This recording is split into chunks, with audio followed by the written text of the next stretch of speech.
मंडळी, अर्चना कापरे या आपल्या YouTube चॅनलवरील मखमली मोरपीस या शृंखलेतील डॉक्टर दत्तात्रेय तापकीर लिखित भावतरंग या सदरामध्ये मी आपलं मनापासून स्वागत करते। मंडळी, नुकतीच देवशयनी आषाढी एकादशी झाली। पंढरपूरला विठोबाच्या दर्शनासाठी भाविकांचा महासागर लोटला होता। या पार्श्वभूमीवर तापकीर सरांनी केलेली ही रचना ऐकूयात। तुकोबा राया तुमची आठवण येते, तुकोबा राया तुमची आठवण येते, सर्व काळी आणिक सर्व स्थळी। अभंगासी रास ठेविता अंतरी, प्रसन्न चित्ते येती वैखरीवरी। स्पष्ट तुमचे शब्द शुद्ध त्यांचा भाव, घेती त्वरे कैसी अंतःकरणी ठाव।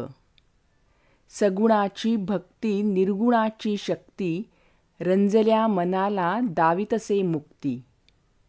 प्रपंचाची गोडी परमार्थासी जोडी, आतुनी बाहेरी विठ्ठल आवडी।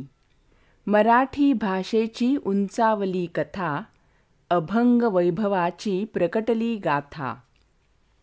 तुका म्हणे हे शब्द जीवीची येधन, दत्तात्रेय म्हणे होई अध्यात्म साधन।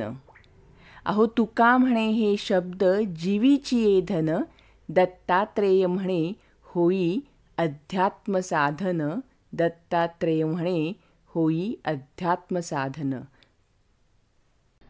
मंडळी, आजचा हा जर व्हिडिओ तुम्हाला आवडला असेल तर याला लाईक करा। तुम्ही तुमचे मित्रमंडळी, आप्तस्वकीय, नातेवाईक आणि आपली पुढची पिढी या सगळ्यांना हा व्हिडिओ नक्की शेअर कराल अशी माझी खात्री आहे। आणि आतापर्यंत अर्चना कापरे या आपल्या YouTube चॅनलला जर तुम्ही सबस्क्राईब केलं नसेल तर लगेच सबस्क्राईब करा। पुन्हा भेटूयात पुढच्या गुरुवारी भावतरंग मधील अशाच एका तरल अनुभवासहित। तोपर्यंत हरिओम, सर्वम कृष्णार्पणमस्तु। धन्यवाद।